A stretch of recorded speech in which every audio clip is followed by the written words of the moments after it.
I get so extremely excited about goal setting. Now, I really, in the past, I really didn't care for goal setting because to me, it was like, it's so serious, right? And one of the things that I started doing was instead of me putting the dates on my goals, right? Um, I don't put the dates. And to me, right, you have to always do what works for you. To me, it takes off the pressure of, well, if it doesn't happen at that time or if the time is close and it's like it feels like it's not gonna happen, then I don't feel so much pressure, right? So right here, I am here reading No Excuses, okay, by Brian Tracy. And one of the things that I find so fascinating, and Brian Tracy, I love Brian Tracy material. Especially like when he tell his story. Hey Tracy, peace to you, baby, peace to you, peace to you. So I remember listening to Brian Tracy, and one of the things he had said, like he was telling the stories about all the times that he got fired. And he was like, he even got fired from a gas station. He was like, could you believe like how he actually got fired from a gas station? He said he wasn't even good enough to pump other people's gas, right? And Brian Tracy, he like his inspiration and the way he speak, mainly all the people that I tend to listen to, they once was perhaps where I am, right?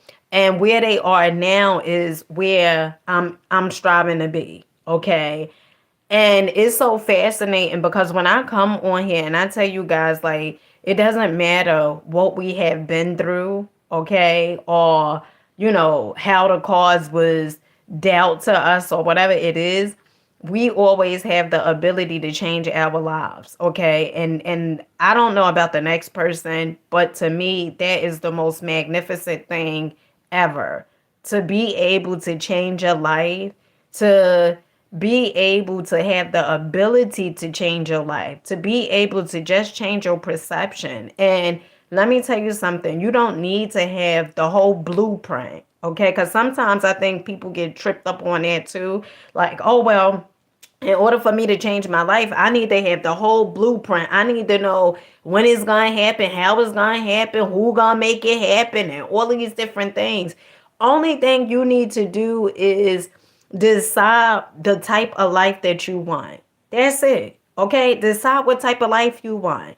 Okay? And now you do have to move towards that. Okay, but I'm gonna just read a few of this, and I love reading. Okay, I love reading. I never thought I would be saying that. Okay, but I love reading, and you know what I come to realize and understand. I'm so excited. I'm so excited. You know what I come to realize and understand about life is don't focus. I remember hearing Dean Graziazo say this, and I hope I'm not butchering Dean's name, but I remember I had took his program, okay, on flipping homes. As I was doing social media, doing these videos, honey, I done tried so many different things, okay? So many different things. And the reason why I tried the different things was because I always wanted to be able to say, well, at least I tried it. Okay, at least I tried it. It may not have worked out or whatever it was, but at least I tried it. At least I showed up for Dina. At least I gave myself a chance. Okay, and that's what I absolutely love about myself. I'm willing to take risks, and you know what? Not for nothing. You gotta be willing to take risks. Okay, you gotta be willing to show up for yourself. Okay, what? So what if it's a flop? Okay, but so what is a flop? Okay, we always get things back in return. Is two things: is we always getting feedback. Okay, you are always getting feedback on whatever it is that you are doing. Whether it's you doing social media, okay, you always getting feedback to see if the video was a flop or if it was a hit. Okay, You always getting feedback. So don't look at whatever it is that you have done up until this point and say, well, God damn it, that was all the flops. You gotta pay attention to what you really want to keep showing up in your life, okay? Before I talk about Brian Tracy book, I'm a honey, I'm so excited. Shit, I'm dropping stuff. Okay. I'm gonna talk about this book. Okay. Psycho-Cybernetics. Okay. And I was reading this book, honey. I've been reading three different books at one damn time, honey. I got the Prosperity Bible here. I got No Excuses, and I got damn psycho-cybernetics. Okay. And this is what you want to understand and start realizing, okay? Because a lot of times you may feel like, damn, why things ain't working out for you in life, okay? And I always say it's all according to what you are paying attention to. Honey, I got to get the deep on. It's all according to what you paying attention to. Okay? So if you are paying attention to things that you don't want to keep on manifesting in your life, let me tell you something. You have the ability to change that. Okay? But I'm going to just read this real quick, okay? And this is Maxwell Maltz, okay? Psycho-Cybernetics, okay? Let me see.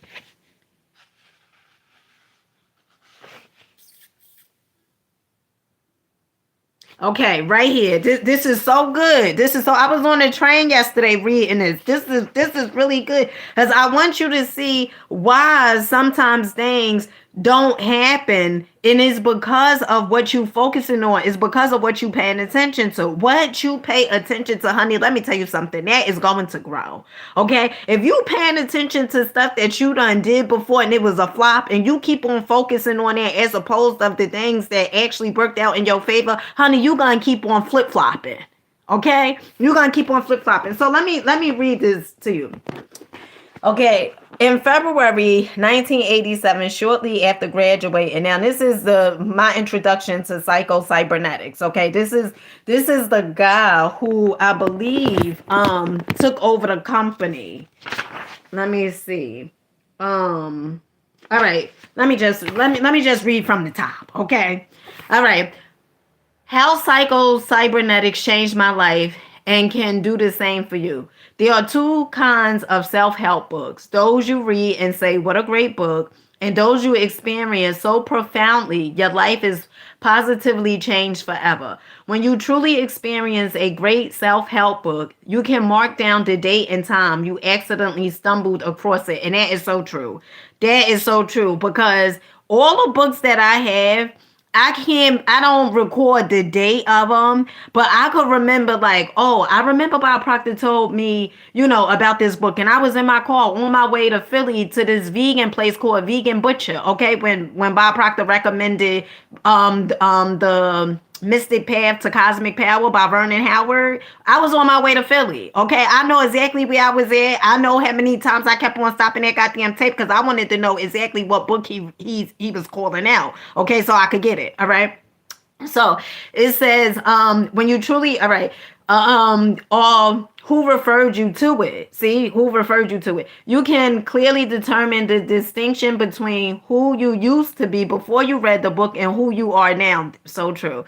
This is what will happen when you read Psycho-Cybernetics by Maxwell Maltz, MD, the recognized classic in the field of self-help books. Since it was first published in 1960, Psycho-Cybernetics has sold more than 35 million copies worldwide. As a result of people experiencing this book, readers in all walks of life have succeeded at higher levels than ever before.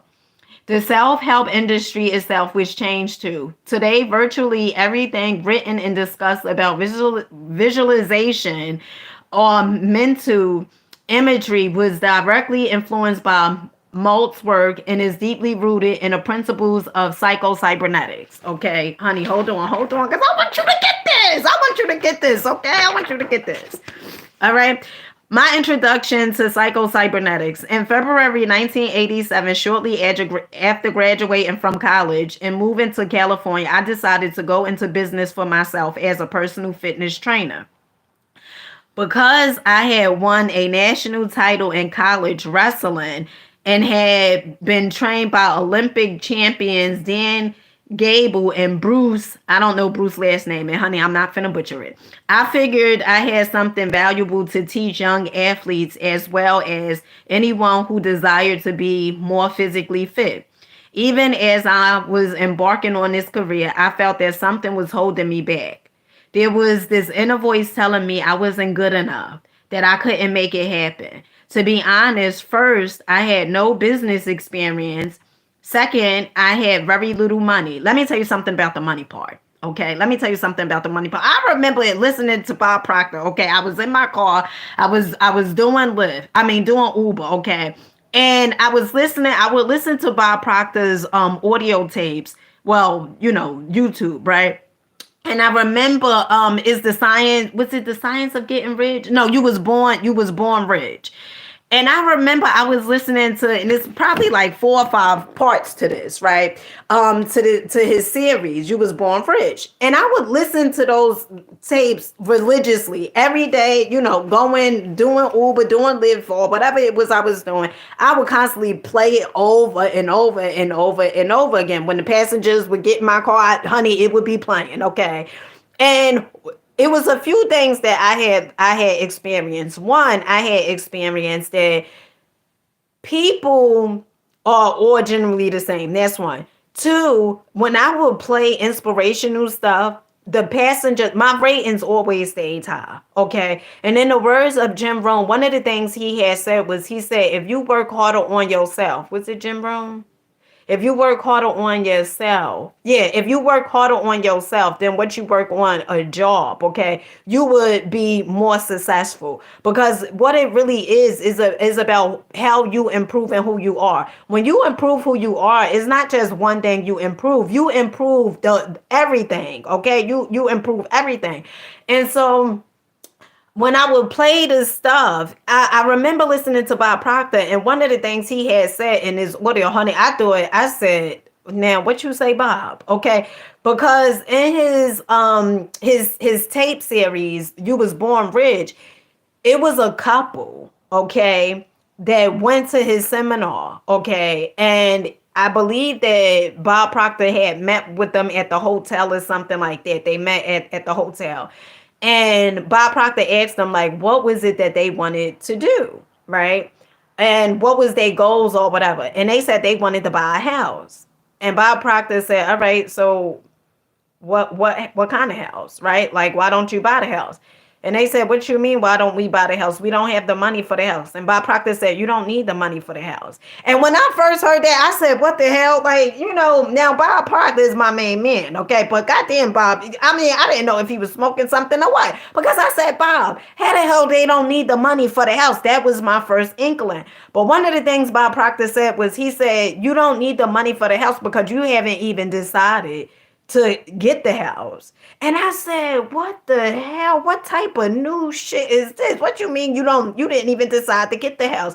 And basically what he was saying was, he said, once you decide to get the house, okay, it's almost like certain things gonna go off in your mind, okay? You start getting creative. The money had just come from where the money always have been. And one of the examples he had said was, he said, it's almost like the same thing with the prom dress, right? You need a dress for the prom or something like that. He said, once you decide on getting that dress, then you start coming up, imagination, creativity, hello, you start coming up with ways like, oh, well, maybe I could do this, or maybe I could do that, or certain things just come to you, okay? And I can't tell you how many times, okay, how many times when I would say, all right, like my speaking engagement, I say, all right, well, I'm gonna have a speaking engagement. Honey, I didn't have the money for no goddamn speaking engagement. Okay, I did not have the money for no damn speaking engagement. But what I did was, I decided I'm gonna have a goddamn speaking engagement. And then I started doing Uber. Okay, I started doing Uber. And then from there, at one point, okay, it was two places that I had. First, it was the one place, okay, and then a guy was saying something, and then I got the next place. So the point of the matter is, you really have to decide what it is that you want from life. Let me tell you something. Life is so beautiful. Life is absolutely beautiful because it is all according to what you see for yourself. It's all according to what you want for yourself, okay? It's all according to how you seeing that goddamn glass. Now, you can see that glass half empty or you can see the glass half full. But me personally, I like the glass half full, okay? I like the glass half full, and how could I add some more content up in the glass, okay, so it could get even fuller, okay? That's what I like, all right? So let me just finish off what the guy was saying. So he said, even as I was embarking on this career, I'm reading Psycho-Cybernetics, okay? Even as I was embarking on this career, I felt that something was holding me back. There was this inner voice telling me I wasn't good enough, that I couldn't make it. To be honest, first, I had no business experience. Second, I had very little money. And third, deep down, I felt like a failure, even before I started. Imagine that. I wanted to succeed, but felt like a failure. Why did I feel like a failure? When I think about that question, I recall that when I was in high school, my goal was to wrestle for Dan Gable at the University of Iowa. I fulfilled that goal, but I wasn't the number one guy in my weight class. I was almost always number two. I got a lot of matches and tournaments and dual meets and won majority of them, but I was not in the driver's seat. And soon after my sophomore year, I transferred to Edinburgh University of Pennsylvania, where I was on a varsity. During my junior year at Edinburgh, I set a single season win record for the team, 39, and won the NCAA two national title. After winning the Division two title, I was ranked seventh overall in country and qualified for the Division one tournament. My goals were to not only win a tournament I already won, but the Division one tournament as well. Well, I felt short, way short. I was crushed afterwards, yet fully committed to coming back as a senior and making up for my poor showing. During my senior year, despite having far more skill than ever, before I fell short again, I took fifth in the Division two tournament and did not qualify for the Division one meet. There were many reasons I can give now for why I fell short, but at the time I couldn't put my finger on them. And when I began my business, I suspected that it was these same reasons that were causing me to worry and feel fearful about the future. As fate would have it, in early May of 1987, when I was nearly out of business due to lack of clientele, Jack, a successful, listen to this, okay? Because I keep telling you guys, okay, my nose is itching. I keep telling you, see, my nose is itching because it's no what I'm about to say is the truth, okay? Listen, I keep telling you guys about the books, okay? I keep telling you guys about the books. And the reason I keep on saying about the books, because, honey, I know once upon a time I used to say I didn't read, okay? But, honey, I'd be so ecstatic to pick a book up, okay? What you have to understand is, okay, you have to do something different, okay? Now, it's so many goddamn successful people that I done heard I'm not going to say enough of them, but I done heard several successful people, whether it was Brian Tracy, whether it was Bob Proctor, whether it was Jim Brown, whether it was Dr. Miles Monroe, whether it was I'm trying to think. Infinite Waters, okay? Rapper B.O.B., okay? So many successful people, and all of them always talk about their library.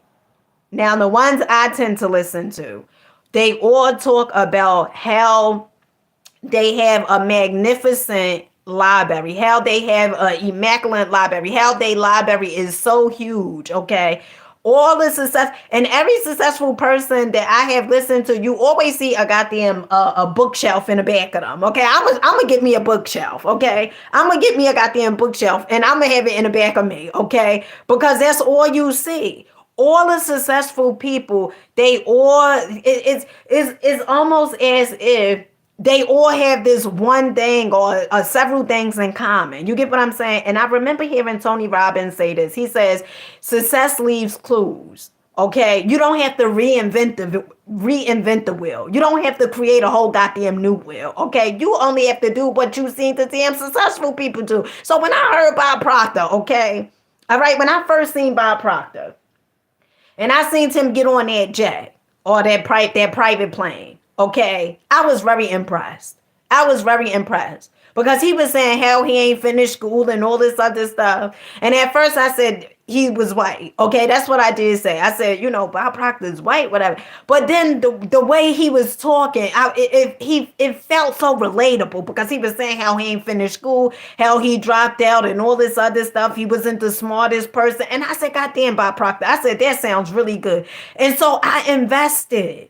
I started investing. And every time I would hear a successful person say a book, okay, I would hurry up and put that goddamn book in Amazon. Or I would go on Amazon or Thrift Books and I would make sure I put the doggone book in the cart so I could purchase the book.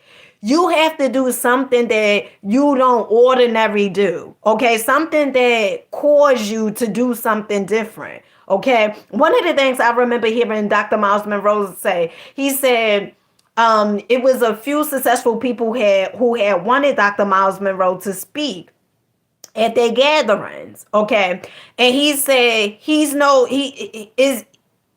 not like he's so much better than the other person. He said he just read the books that most people don't read. That's what he said. That's what Dr. Miles Monroe said. I said, what? He said, and he's in the church, okay, which I thought Dr. Miles Monroe was religious, but he wasn't religious. He used to talk about the kingdom and stuff like that, okay? But one of the things Dr. Miles Monroe said, he said, I'm no better. He said, only thing I do is read the books. He said, these people, it was like 5,000 people at one place, okay, that he went to go speak at. He said, I'm no better. Only thing I do is read the books that you guys refuse to read. And a lot of times you thinking, you like, oh, well, it got to be so hard. It got to be so difficult. It has to be such and such. No, it just has to be something different than what the hell you normally would do. Okay? It has to be something that let me tell you something, okay? You guys not heard me say this time and time again. Okay, I done said this several times, and I just want the person out there to get it. I want the person that watch Lifetime movies. Okay, I want the person that watch Oxygen. I want the person that watch all or what is the other goddamn show? Well, keep watching these things and not even realizing that it's programming your damn subconscious mind. Okay, I want the person out there that is watching all these different shows to understand, listen, okay, you watching somebody else's life when you have the ability, okay, and the creativity to create your own goddamn life. One of the things Tracy Bryan says, and I'm gonna be jumping back and forth because I just want you to get it. Okay, I'm so goddamn excited. I was, writing my damn goals down. I always say, for you guys to make sure you are writing down whatever it is that you desire, okay? And so this is pretty much how it's going so far, okay? This is pretty much how it's going so far, and I still got writing to do.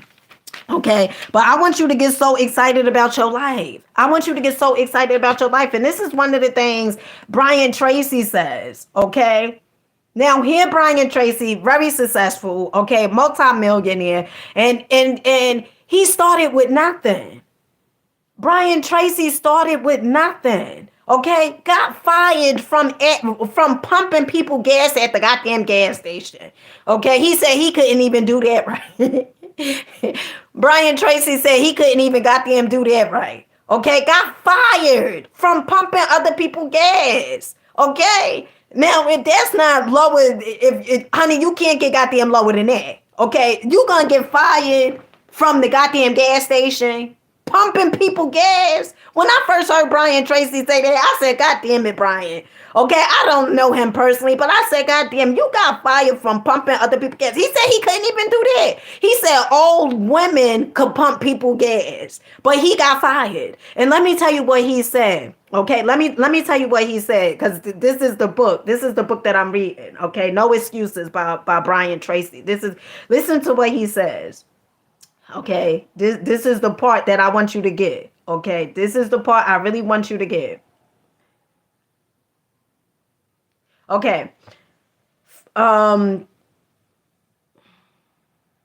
me see. Because I want to talk about the part where as though he's saying, honey, I'm jumping from certain things. Okay, listen to this. The power of goals. A client of mine recently told me an interesting story. He said he had attended one of my seminars in 1994 where I spoke about the importance of writing down goals and making plans for accomplishing them. At this time, he was 35 years old, selling cars for a dealership in Nashville and earning about 50,000 a year.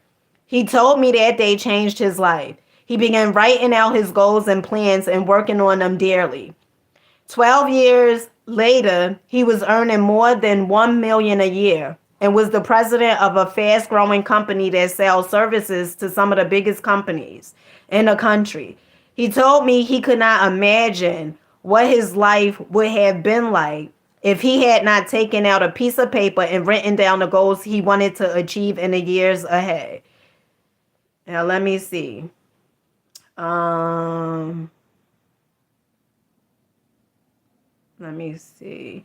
All right, you have this remarkable homing ability within your own brain, but one special difference.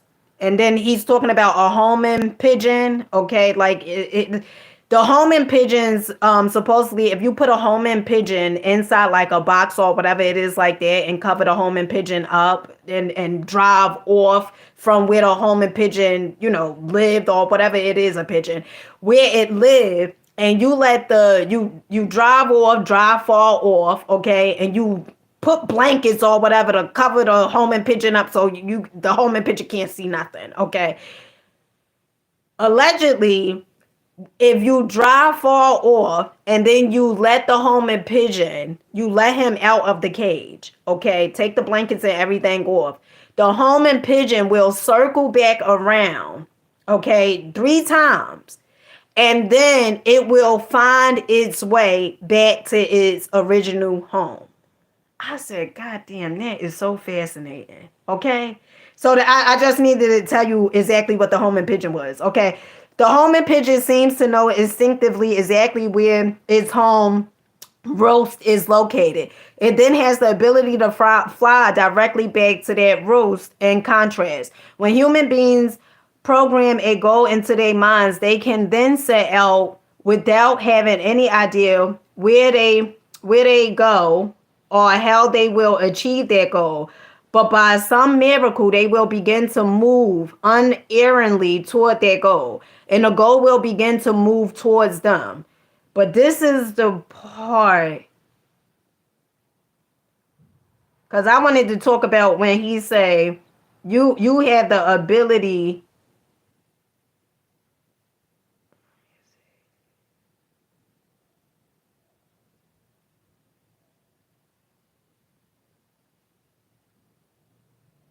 Wait 1 second.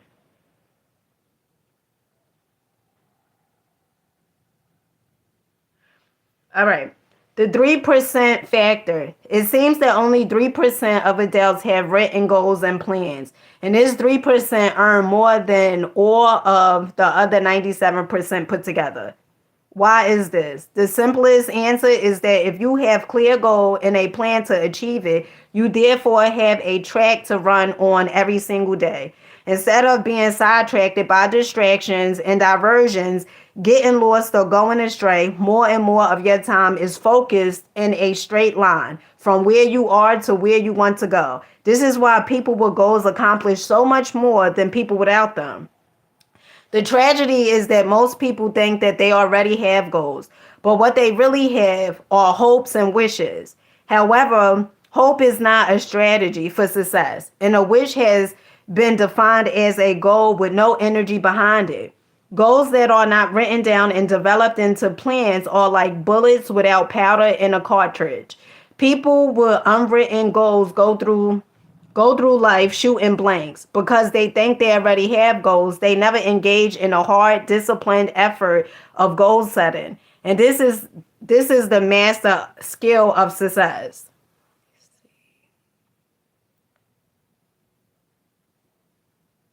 It was one quote he said, oh my goodness, it was so good.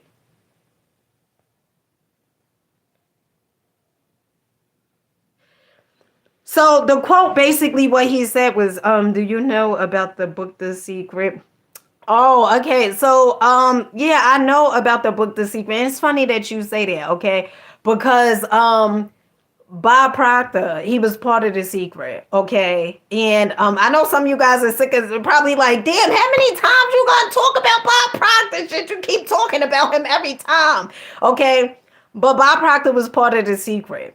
And when I first made my the biggest investment, okay, investing in myself, he was one of the people that had a program, okay, that it talked about paradigms, okay, and he was on A Secret.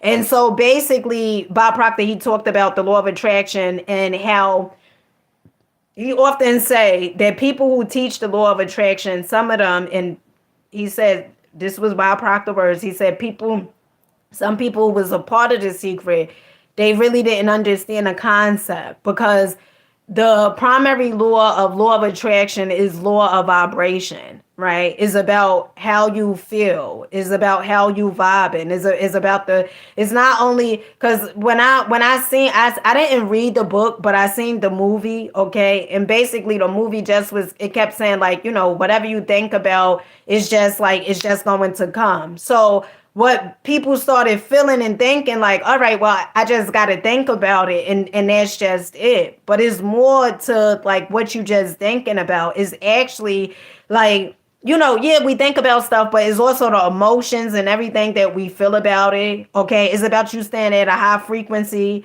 The things that we tend to want is on a different frequency. Okay. Perhaps it could be on a different frequency. And if you are a person that's always upset, a person that's always angry, a person that's always full of grief or whatever it is like that, the thing that you desire that's on this higher frequency, in order for you to get that thing and to attract that thing, the truth of the matter is we attract and manifesting each and every day.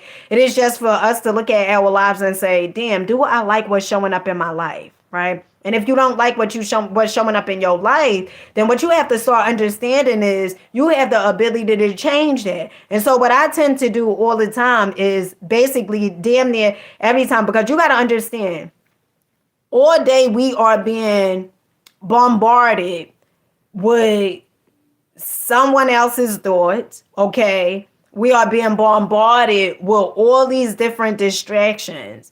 And so what keeps me going is the books, okay? What keeps me going is me listening to the same exact audios, the same exact tapes over and over and over again, reading the books over and over again, because this is not, and I said this earlier in my video, this is not just one thing like, all right, well, I'm gonna try this today. Okay. Well, it don't work. We have been so conditioned to believe in instant gratification. And I did a video on this about instant gratification is messing up, is messing up with your faith.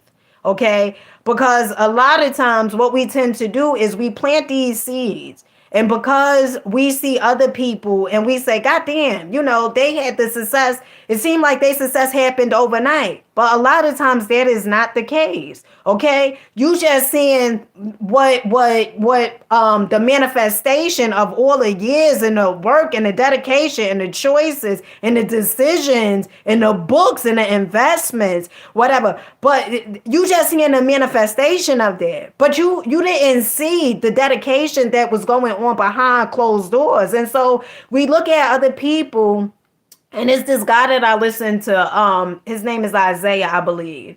And he do like motivation, but it's like a rap, so to speak. His work is really good. But basically what he says is like comparison. A lot of times you tend to compare yourself like, oh, well, this person is successful, or that person is successful, or that person is successful. Listen, stop watching other people's lives, okay? You have a life to live, and your life is so magnificent. Your life is so beautiful that if you apply that same exact energy into your life as opposed to seeing what someone else's have or what they doing or how could they listen, yeah, be inspired, okay? But don't be competing. Don't be competing. Don't feel, because when you compete, you take out remember hearing KRS One say this. He said, when you compete, you lose. And I said, God damn, that's when you compete, you lose. Because we are all on a different journey. And all of us, we have different talents, different things, and all our perceptions are different. So for you to, I would say, lower yourself and say, well, let me see how this person doing. Okay, well, let me compete. That's wrong. Okay, you just got to get creative. It's enough for all of us. Okay. And if you're a person that believes like, oh no, it ain't enough for all of us, honey, you on the wrong channel. Because I believe there's enough for each and every one of us. Okay, is more than enough for each and every one of us. And in fact, it could go around so many times, double the time. Okay, for each and every one of us to have what we say we desire, but you have to believe it. Okay, and how do you develop the faith? How do you develop the belief? Repetition, repetition. That's how you develop it. That's how you develop it. When you was a kid, learning the one, two, threes and the ABCs over and over and over again, okay, it was through repetition. And so it's the same exact thing. The same exact way you got that goddamn tape in your subconscious mind that you think you ain't good enough. You think you won't deserve it. You think because of your skin color. You think because of where you grew up. These are all the excuses that I goddamn used to say. Okay. You think because you was born into that family or whatever it was because you went to that school and you didn't have the silver spoon, whatever it was. Listen, all of those, none of that matters. See, what you fail to realize is everything that you have been through up until this point, it never was actually for you. And I know for some, they may not believe that, but it's not for you. It is for you to be of inspiration. It is for you to pull yourself up because let me tell you something. You got so much potential within you. And you have so much heart within you if only you step into it. But you got to believe in yourself. And once you start going, you will be guided and directed the way to go. But you got to get started. You really have to get started. Les Brown. Oh yeah, I like Les Brown. Let me see. Rhonda Byrne. Yeah, I remember, it's funny you mentioned Rhonda Byrne because I remember I had a passenger and I never heard of Rhonda Byrne. Is it Rhonda Byrne? Oh no, she was with The Secret. I'm thinking about Renee Brown. Why Renee Brown came to my mind. Okay, but anywho, it's about the mindset. Okay, now I'm just gonna finish this off because I gotta finish reading and then in a few I gotta go pick my kids up. Okay, it says there were many reasons. So I'm back to psycho-cybernetics. In a quote that Brian Tracy has said, he said, "Is either you are going to be working for other people to make their dreams, basically, and I'm paraphrasing here, to make their dreams become a reality, or you are going to work on your dreams to make your dreams become a reality." I remember when I used to do Uber, and I remember I used to tell my sister this. I said, listen, I want to I want to be like the damn CEO of Uber. Okay, I want to be taking my family on yachts and stuff like that. And I don't even know if he do yachts or whatever, the CEO. But that's what I envisioned for me and my family. Okay? You making someone else's dreams become a reality because you don't believe enough in yourself. And you know what's crazy? Because the same one that created that started that business, that person was afraid too. That person was afraid too. Well, guess what? They took radical action. They didn't let the fear stop them. They decided, you know what? Yeah, I may be a little afraid, but I deserve this. And they got started. So you being afraid, let me tell you something about fear. Now, we all heard the acronym fear, force, evidence, appearing real. But let me tell you something about fear. The reason why you are afraid to do whatever it is that you are afraid to do, one, because it's something new. You don't know what's the outcome gonna be. Is gonna interrupt your routine, so you don't know what to expect. You can't control it. That's why. Okay? Because if you doing something every day that you know how to do, there's no growth in it. And you know how to control it. So therefore it's not taking you out of your comfort zone. It's not pushing you. You're not growing. But anytime you are afraid of something, it actually means you're growing. It actually means that, oh, you know what? Perhaps I don't have enough information on this thing, or perhaps I don't know how it's going to turn out, but I'm still going to challenge myself. I'm still going to do something different. Okay, next week I'm going to a restaurant. I'm saying it, okay, because you know what? I'm just thinking, I'm just talking to my damn self too, and I'm saying, goddamn it, Dina. All right, we going somewhere different next week, okay? Now some may say, well, why not this week, okay? Why not this week? Okay, because of the funds. That's why. Okay, we gonna do it next week. Okay, and I get scared. Listen. Let me tell you something. When you get scared, it is not for you to back out of it. If you back out of it, whenever you back out of the challenge or whatever it is, I don't give a damn how you have to do it. I don't care if you got to listen to earpods. Okay. So a lot of times when I'm doing challenges, I'm listening to the stuff that I study. Okay? That's what I do. I listen to the stuff that I listen to the personal development. So when I say I eat, walk, sleep, breathe, talk this, is because I do it. Okay? So I listen to this stuff. And then at times is if I really want a good challenge, okay, then I take the stuff out of my ears and I'm just like in the present, because then you don't want to depend on things outside your existence neither, because then you start depending on it. But if you need something to at least for you to move the needle a little goddamn bit, okay?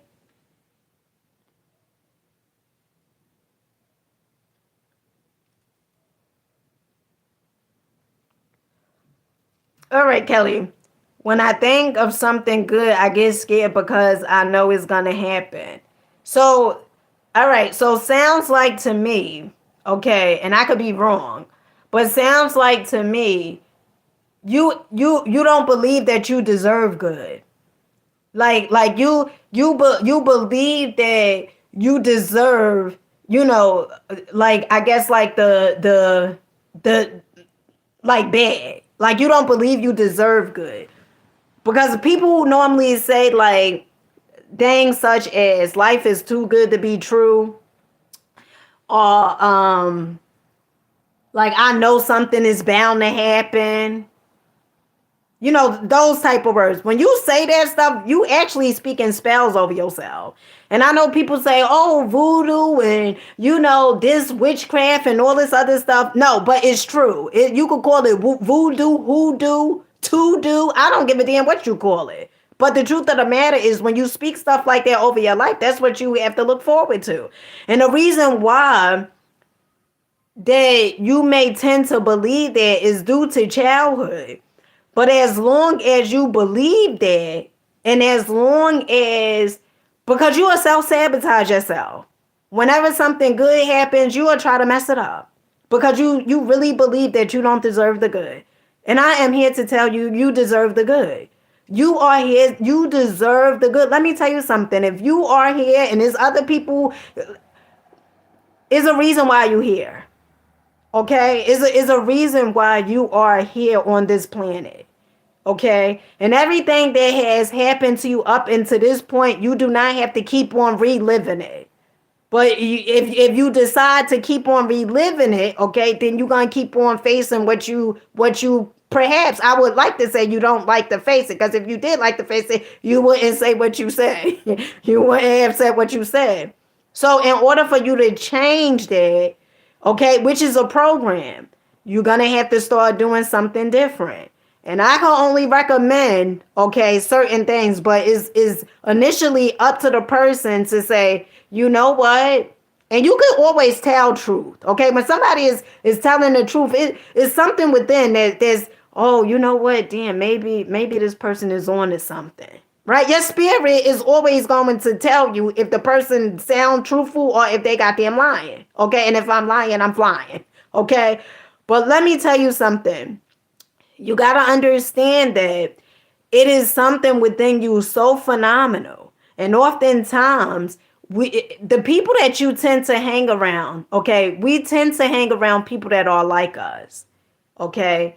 And if you are hanging around people that expect the worst to happen and you stay hanging around them, okay, your life is going to be, it's going to always seem like something is going wrong in it. It's never going to seem like something good is going on in it. The reason why is because what you focusing on. If you focusing on you being a loser, or if you focusing on that you're not winning, or things always bad happen to you, it's like you always see the goddamn black cat or the superstition. You know all those, those superstitions they say. It's just like soon as you go outside, it's thundering and lightning, right? It's like the weather is beautiful outside, but soon as it's like you bring the black cloud to the goddamn party. Okay, that's what it feels like, right? It may feel like you bring the goddamn black cloud to the goddamn party, but that is because of your belief system. That is because of what you constantly talk over yourself. Okay, I'm gonna need you now. Listen, you get it if you want to get it. Okay, but this has helped me, and so I'm just gonna share what has helped me. Get The Power of the Subconscious Mind by Dr. Joseph Murphy. Okay. The Power of the Subconscious Mind by Dr. Joseph Murphy. That is one of my favorite books. Okay. I done read that book like 3 times. Okay. It would be going on my 4th time reading it. It is such a phenomenal read. Okay. Because when you start reading that book, it's going to create all these aha moments where as though you start realizing like, oh my goodness, I see where I got that belief system from. Okay. But you have to do the work. This is not, we shower every day. We eat every day. Well, I'm not going to say everybody shower every day, but majority of the people shower every day. Okay. We eat every day. Okay. It's certain things that we do each and every day. Okay, there is a ritual. Okay, and what you have to do, you have to make this part of your ritual of you studying. Okay, of you getting to know yourself, because when you know yourself, you know other people around you, because we are all connected. Okay, we are all connected. It doesn't matter the skin color. It doesn't matter where you was born. It doesn't matter how your upbringing was. Okay, we are all connected to one another. Okay, but you have to study. If you want your life to change, you can't keep doing the same exact thing and wishing and hoping and praying and looking for something to come. Honey, you could cry until your eyes pop out. Okay, that ain't finna change nothing. Okay. And I know, because I used to be one of those people. I used to cry and, keep on begging. Oh God, why me? Why is this going on? And then it was a point of time where as though I had to start saying, you know what? No, I got to do what works for me. So if I got to cut this person off, I got to cut them off. If they family member and I need to cut them off, I need to cut them off. If I need to stop talking to these people, I need to stop talking to them. If I need to, I'm going to have boundaries and they can't respect my boundaries because they feel as though what gives me the right to have boundaries, then they need to go. You cannot keep allowing somebody to run your life. It comes a point in time where as though you start taking back your control. And the only way you take back your control is having boundaries, because boundaries is a sure sign of self-esteem. Okay? There's no way you have a high self-esteem, high confidence if you have no boundaries. You have to have boundaries. Okay? And if people don't get it, they just don't get it. And that's okay, because you ain't got to be bothered with them. All right? Okay. Getting back to this. All right. So there were many reasons I can give now for why I felt short, but at the time I couldn't put my finger on them. And when I began my business, I suspected that it was these same reasons that were causing me to worry and feel fearful about the future. As fate would have it, in early May of 1987, when I was nearly out of business due to lack of clientele, Jack, a successful, listen to because I keep telling you guys, this success leaves clues. Okay, success leaves clues. Now you got to see if you're willing to follow or pick up the well, I wouldn't say breadcrumbs. You got to see if you are willing to pick up the goddamn pieces. Okay, all right. As a fate, all right. Jack, a successful 57-year-old entrepreneur, signed up for 12 lessons. Whenever he showed up to train, he had scanned to see what books. Okay. He had scanned to see what books I had in my office, which would lead to a lively discussion of what we were reading. During Jack's fifth session, when he was catching a breather between sets, he asked the following life-changing question. Matt, have you ever read Psycho-Cybernetics? No, I replied. Is it good? Well, it's sort of like the Bible of self-help. You really need to read it. Okay? Because I guess he was like, man, I know, you want to be successful and all and stuff like that, but man, you need to read Psycho-Cybernetics. Okay? Over the next 10 minutes, Jack talked to me about success and the self-image. He told me that Dr. Maltz was a plastic surgeon who figured out that a person cannot rise above how he sees himself. Our future, Jack said, is controlled by a mental blueprint, the stuff that's in your subconscious mind, that tape that is constantly playing, okay? Blueprint we have inside our subconscious mind, okay? And it dictates where we think we belong. If you want to get more clients and make more money, then you need to expand your self-image before you can have them. Trying to achieve without expanding your self-image doesn't lead to lasting positive change. After Jack's session, I got in my car and I drove to the nearest bookstore, the Capital Book Cafe. I pulled a copy of Psycho-Cybernetics from the shelf and drove back to my office to begin reading. In a prefix, which appears in its original version. In this edition, Dr. Maltz wrote, this book has been designed not merely to be read, but to be experimented. You can acquire information from reading a book, but to experience, you must creatively respond to information. He goes on to advise readers to to continue to practice the techniques in a book and reserve judgment for at least 21 days. The amount of time, in fact, research now confirms it takes to affect change. He cautions readers not to overanalyze the techniques, critique them, or to intellectualize about whether they could work. You can only prove them to yourself, he adds, by doing them and judging the results of yourself. Now, let me tell you something. Okay, this is some of the things I'm gonna tell you guys, right? Now, remember how I told you guys. So I highly recommend you get this book.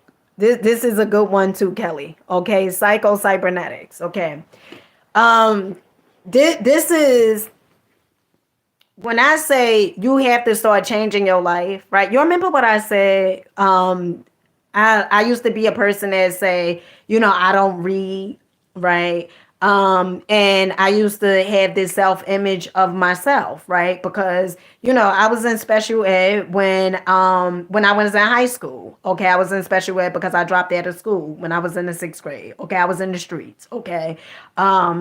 And I was selling drugs or whatever. And then afterwards, and I was 12 years old. Okay. And so later on, when I was in the youth house, okay, because I went to the youth house, my father had passed away.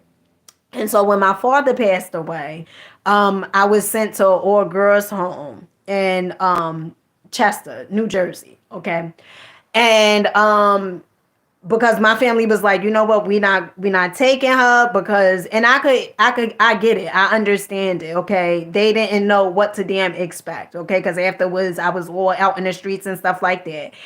And so what wound up happening was, later on, my brother and sister from my father's side, they mother had wound up getting custody of me. And so then I started going back to school, okay? And because I was so far behind, okay, then I had to be placed in the special ed, okay? And so I used to have this image of myself. Okay. I used to feel like I wasn't good enough. I used to feel like I had to compete. Like I never wanted people to say I was slow. Okay. Cause it made me feel some type of goddamn way. Okay. So I would try to like overcompensate. I would like if I was making the bed up, I want to hurry up and make it. Okay. Whatever I was doing, I wanted to hurry up and do it because I didn't want people to say I was goddamn slow. Okay. All right. And so one of the things I never forgot, I was listening to I had did a course, okay, with and I was talking about him earlier, with Michael Burnoff. Okay, such a phenomenal guy. He put me in the mind of Van, the guy from the funny guy, the tall funny guy, who played in the movie The Dilemma, I think it is. He put me in a mind of him and in a mind of Tony Robbins. Okay, his personality is such a phenomenal guy. Personality is really really good. He be hyper and everything like that. If you ever see Michael Burnoff, okay, having hosting a seminar or anything like that, I would recommend you do it because I remember I did his seminar and this is one of the things that I had learned from him. One of the things he said, whatever it is that you are afraid to do, he said, that's where your superpower is, right?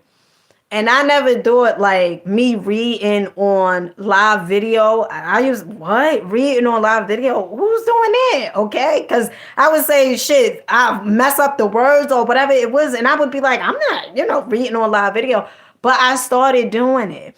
And the more I start reading, okay, and looking up words, because if I don't know the word, honey, I'm for sure gonna look up the word, okay? And I'm gonna write on the book, on the same page of the book, the word, and I'm gonna write the definition up there on the page of the book, okay? And so that's what I started doing, okay? And another thing that I had got from Brian Tracy, one of the things he said how he expanded his vocabulary was he had started he started going to the bookstores and buying books and words that he didn't know. He started writing the words down and looking up the dictionary. I mean, looking them up, and that's how he expanded his vocabulary. So, in this book, Psycho-Cybernetics, one of the things that happened with one second. One of the things that happened was the guy, okay, when he had got finished, let me see.